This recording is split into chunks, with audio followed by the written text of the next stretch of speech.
Mark is with a group that I've recently started being involved with called The Listening. Mark, welcome. Thank you for having me. Absolutely. Mark, why don't you go ahead and just tell everybody a little bit about yourself? Like LoDo said, my name is Mark Patton. Right now, I'm just a guy in a basement, that loves hip hop and is trying to build this Twitter chat called The Listening into something that hip hop fans can engage in around their favorite artists and show support that way. Show support to let the artists and the hip hop community know that we are listening and we value the content, and the hip hop community is actively engaged in more than what the mainstream media might lead people to believe. Absolutely. So what brought you guys to start The Listening? We initially wanted to do it a physical event, maybe have it like a bar, kind of like a special happy hour type of thing where we would go into an establishment, have some drinks, some food, and listen to an album that way and just engage, the local community.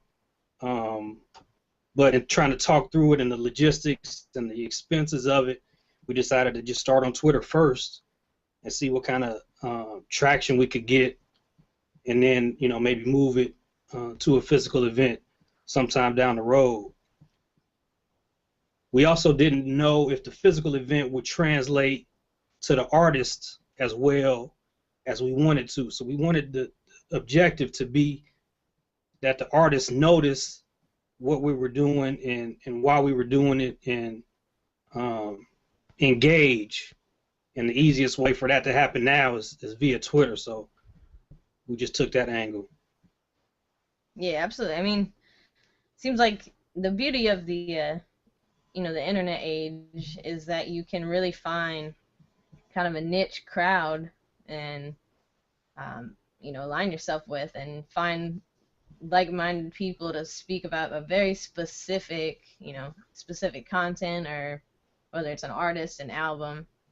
For sure. So I think it's great seeing that the hip-hop world is starting to really get into this internet age and use all the resources that we have. Right. I think it's we still got a lot of growing up to do in terms of the technology that we're using. We want to eventually turn the listening into an app that people are using, so it's not so restrictive in terms of being somewhere and actually sitting down at 9 o'clock on Thursdays when we have the chat, and they can engage during any time that they're listening to whatever the featured album is. And just kind of post with the hashtag at any time, and as long as it's hashtagged with the listening, then our community of people, can engage on the fly. Absolutely. So you guys recently featured Boog Brown's The Late Bloom, which has been one of my favorite albums so far of the year. Killer album, but yeah, that was a great example of an artist that's not just taking great production and great beats, but also combining those real powerful storytelling lyrics. It seems like we're kind of getting back towards more of a lyrical focus in hip hop. I think so. I think the images are, I don't even know what the right word is. The saturation in images and the saturation of content that video provides kind of limits people whose objective is to communicate in other ways. They use their words more than they use whatever visual they have, and that value has to kind of happen in print, so to speak. So they can't, a video for Boog doesn't necessarily get out everything that she wants to say, I don't think. So opportunities like the listening to highlight particular quotes, um, do her and artists like her good. And the one thing that I really loved about what you guys are doing with the listening is that it's kind of people from all over. I mean, seems like, 1 week it'll be, I know there's a couple of people from Cali that Yeah, jumped on. You got you and a couple of your people from Ohio. yeah, we got People from Ohio, all over. Cali. My man is in Detroit. You're in Florida. We got some East Coasters. So yeah, it kind of all depends. People all over Texas, everywhere. And something I was discussing recently, is how segmented hip hop has become lately. It's everyone has kind of gotten pitted against each other. It's Right, the conscious rappers against the trap rappers, and it's your right. underground versus your mainstream. And this kind again, you guys did, you featured Chance the rappers, Yeah, um, and that was a great example of something that's really kind of in the middle, where it's more of those popular beats and right, some of the popular content, but it's also very lyrical and very conscious. And it's that exemplifies that you can do all that without just being an extreme, because let's face right. it, we're not all just one thing. I am not one label. I'm a combination of many different things. So Exactly. I think featuring artists like that and showing that just versatility as an artist, but it helps to bridge that gap between a lot of the segments within the hip hop culture. Yeah, I think it's just it's something that we have to accept. You have to people have to accept that they are more than one thing, and it's okay to like the trap rap if that's the mood that you're in that day, or not even for the whole day, but for the morning or whatever. It's not a knock against you because you listen to it, and you should be able to Absolutely. express that without getting any backlash from whoever. Yes, I mean, sometimes I put myself in check because I find myself being too quick to kind of put a label that Yeah, I potentially push somebody away that's a great artist that offers content that I might not always want to listen to, but sometimes I do. right, A great example of that, one of my favorite tracks is DJ Khaled's "I'm So Hood." right, He's just yeah, one of my hometown MCs, Plies, and that's just one of those tracks you put on and blast, and it's just fun. right. But I We think all deserve to have fun. exactly. So I think we have to be careful, not to pigeonhole ourselves sometimes. For sure. So I've been doing an ongoing series on women in hip hop. We've discussed in the past few segments on different topics. Um, mainly how we've kind of had a loss of a larger, feminine perspective in hip hop. And by that, we're just limited with the amount of mainstream artists we're exposed to. Back in the quote unquote golden era of hip hop, we had as a forefront, you had a lot of powerful female MCs. You had Queen Latifah, you had MC Light, Ladybug Mecca, um, the list goes on and on. Right, um, and to me, the big thing that made that era golden and stand out so much was that there was a balance. You had some of the gangster rap that was starting to come out. right, You had a lot of the more conscious, lyrical, and then there was a lot of the fun, kind of fun party rap that you turn on at the party and everybody dances. And everybody listened to a little bit of everything. And so one of the big topics we first touched on was kind of the lack of balance.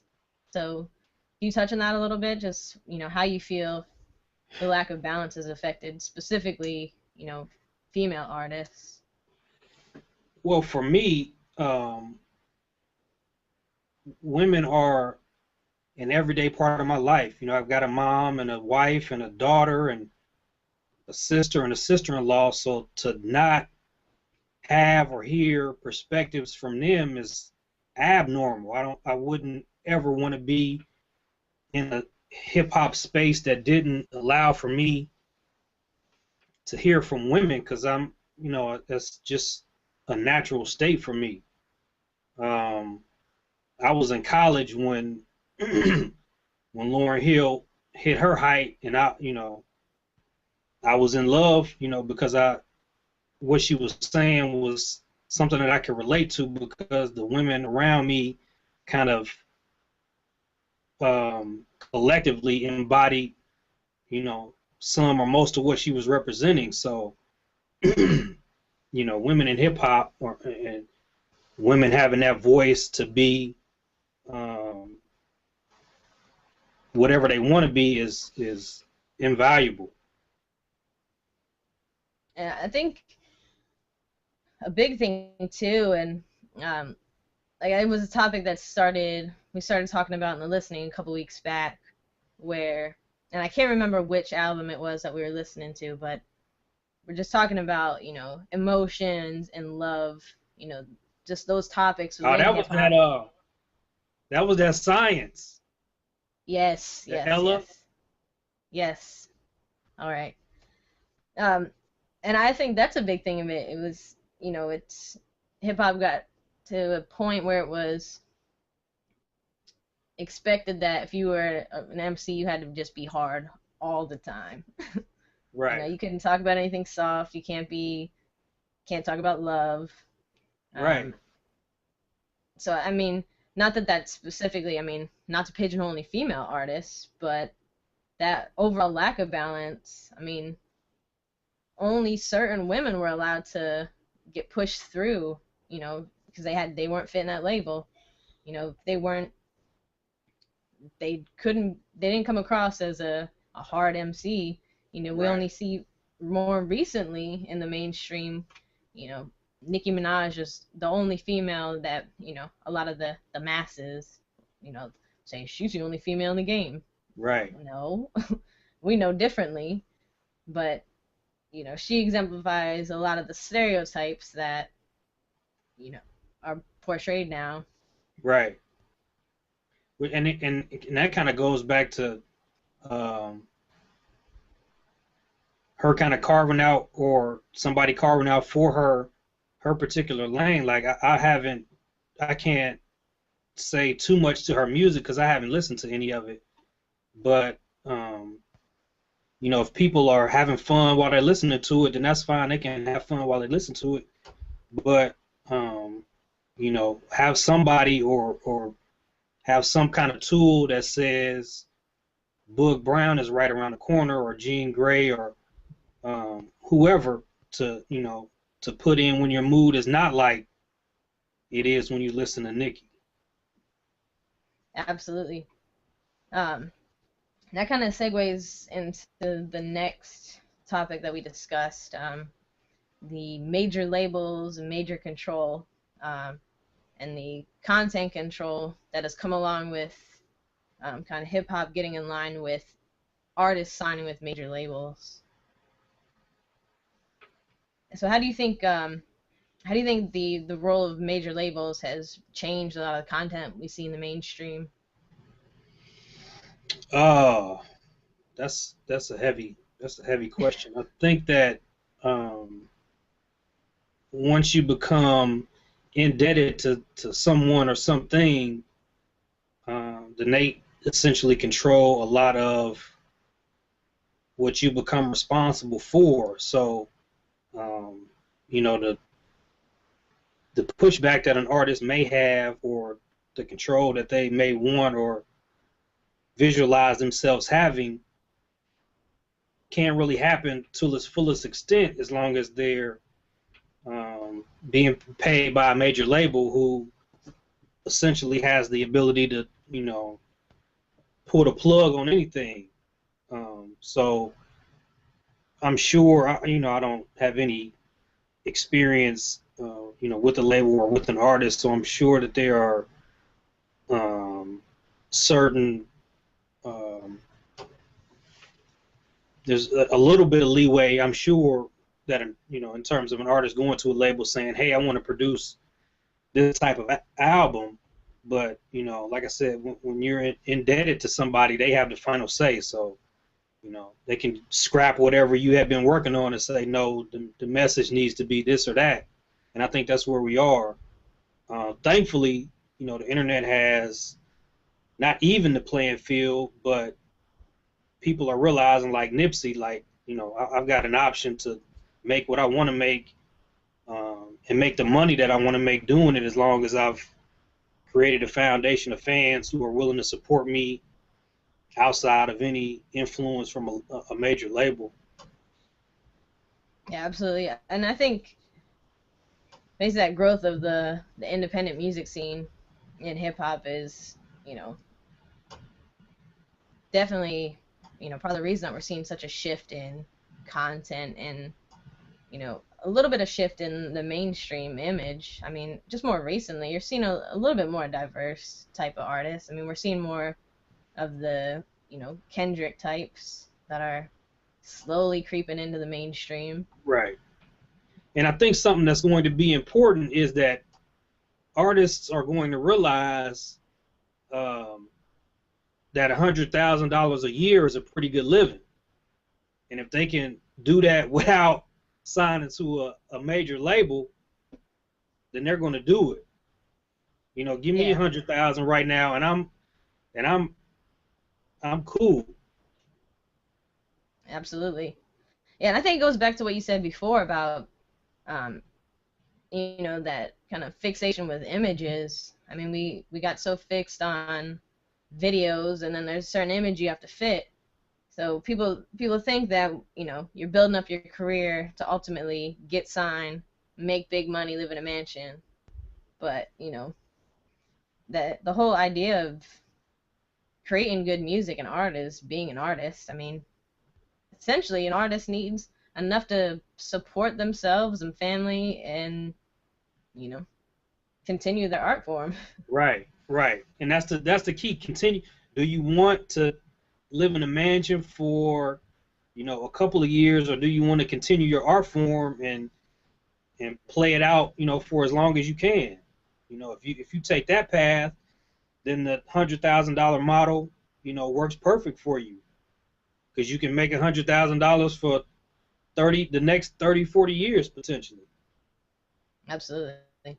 Um, I had spoken recently with Dessa, the she's a MC, um, lyricist from the Minneapolis collective Doomtree.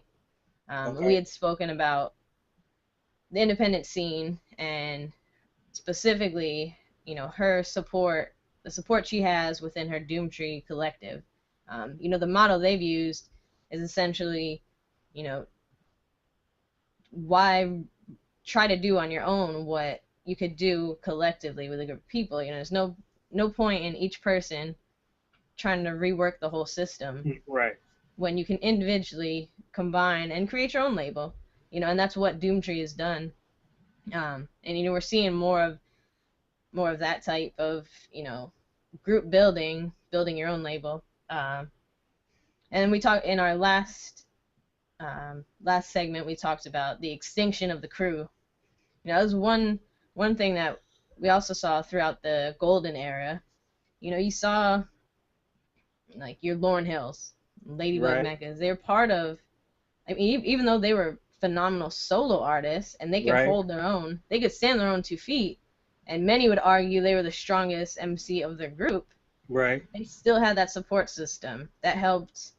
You know, One, it was security.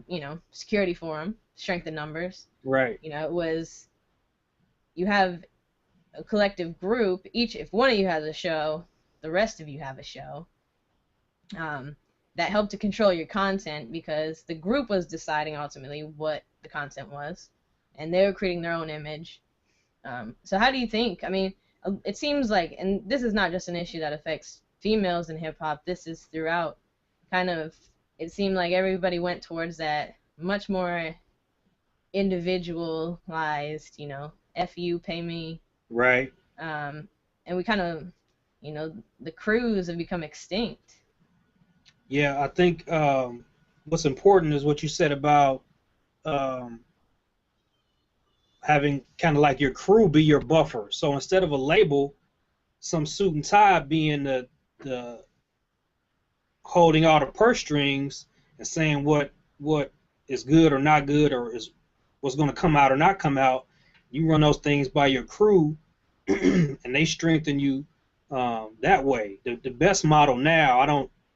Um, I'm not too familiar with the young lady that you're talking about out of Minneapolis, but the best designed crew right now um, is Top Dog with Absol and Kendrick and them. I mean, from the outside looking in, what they appear to be doing with the high power movement and the way they're just engaging people um, from all kind of backgrounds is phenomenal, and their talent level is amazing, to match. So I see them as the model in terms of any hip hop crew going forward. And from my perspective as an entrepreneur, um, I see value in it in terms of what can be done within hip hop as a crew of entrepreneurs and making strides towards whatever the business is, whatever the business model, having that team around you to, produce whatever it is that you're trying to get done is super important. Absolutely. Yeah, I mean, TDE without a doubt is, you know, the ideal group. I think, they each of them brings something a little bit different to the table, a little Exactly. bit different content. Um, and I mean, they collectively bring more fans to each other. Right.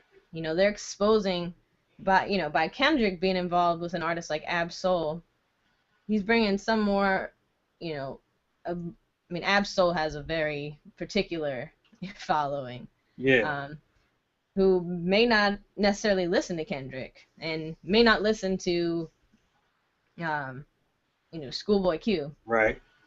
but by, you know, branding together, I mean, it's kind of that Wu-Tang model of Right.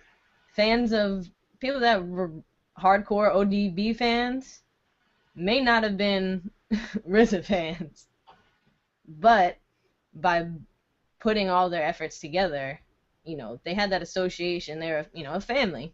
Right. And at So, least for and me as a fan, you get to a point where you trust the artist so much that if they put somebody on their album or they endorse somebody, then you just go out and buy it, or now download it or whatever. So, if Andre 3000 said such and such and such and such is dope, then I was going out to get it because I believe that much in, you know, his musical taste. So that's how it's gonna be with Kendrick and Ab-Soul and them.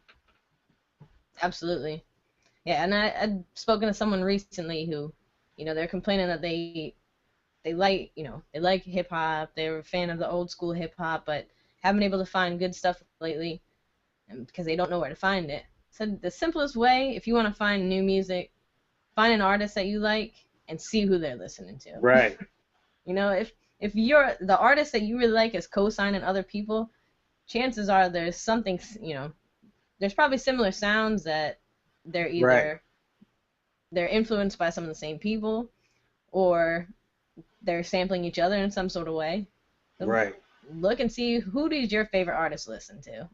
That's the easiest Or way to find some new or music. or or come and check out the listening on Thursdays at 9. Absolutely. We'll expose you to, whatever. So, to talk about that a little more, I know one of the ways, aside from just getting involved um, directly Thursdays at 9 p.m. with hashtag the listening, I know you guys are now selling some super dope T-shirts. Yeah, we got this Um, campaign on teespring.com. Um, and we basically just want to bring some awareness to the listening. Um, and I actually saw the a bumper sticker that said, "My job doesn't define me, my ink does." and it just hit me, to use it in terms of hip hop, because what we listen to when we go to our jobs, we kind of try to, or might try to, or might need to mask whatever we listen to, or whatever kind of perspectives that particular hip hop might guide us in. We have to kind of cover up because of whatever our employment is. But beyond that, the type of hip hop that we listen to individually, I think says a lot about us. We were talking about earlier, the variations of what we listen to, and how a different mood would cause us to listen to a different thing. But the underlying values that the particular hip hop that we listen to is important, and it shows a lot about who you are, I think. So that's basically where we wanted to go with the t-shirts, just to give an opportunity for people to express themselves, and let others know that, hey, what I do during my 9 to 5 isn't necessarily the full reflection of me, but come check out what I listen to on a daily, and then you'll know. Absolutely, I agree with that. I've always been a firm believer. If you wanna learn a little more about somebody, don't walk in their shoes. Put on their headphones. Yeah, absolutely. So, and we'll be sure to have the link up. You can find it at Teespring. That's TEESPRING.com/the listening. We'll have the Yes, link ma'am. up, and be sure to show a. Oh, we got to get them sold. We got to get 50 sold by December the 1st. We're trying to get 50 sold by December the 1st. $20.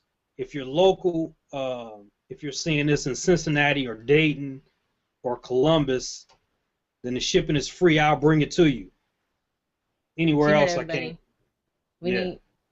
We'll be sure to spread the love here in Ozone. So you Yeah, heard yeah, everybody. yeah, yeah, yeah. Go out there and buy a t-shirt. And it's still t-shirt weather down there. It's cold here. That's You might right. have to put a Yeah. long sleeve on up under where I'm at, but y'all We were still just rocking. decorating our Christmas tree, and I was wearing a t-shirt and some shorts. So That's bananas. it's something else. All right, Mark. Well, I really appreciate you coming through. I love what you guys are doing with the listening. I think it's a great thing, and one of the big things with me doing this whole series on women in hip hop is to showcase ways that we can, not just continually bitch and bitch and bitch about what's wrong, Right. but let's talk about some realistic solutions. What are ways we can get more involved? I don't want to hear any more of the women say, I love hip hop, but I don't really like going out. And well, you know what? There's other ways to listen to your music and discuss it with people. Just like you Exactly. said, the day job may not be a place for you. Even your close group of friends may not be the place for you to discuss music. I know some of my closest friends listen to completely different music than I do. So, Right. there's and creating venues where it's kind of a safe space to just, judgment-free zone, discuss what you think and what you like, what you don't like. Um, I think it's a positive move for hip hop overall. So, For definitely sure. commend you guys for what you're doing, and we'll continue to support. I appreciate it. All right, guys. So be sure to check out the link. Be sure to check in on Thursday night. What are you guys listening to this week? We're taking the week Oh, this off is for Thanksgiving. Thanksgiving. All Yeah, right, yeah, that's yeah. right. So family first always. Absolutely. But I think the next album might be I don't know. Don't give me the line. I don't know. But I'll be tweeting it. Hip Hop Hope Dealers is my Twitter handle. So I'll be letting people know soon what the next album is for sure. Excellent. So be sure to share the link. Check it out Thursdays, 9 p.m. # the listening. Thanks again, Mark, for stopping Yeah. through. Thank you. Appreciate it.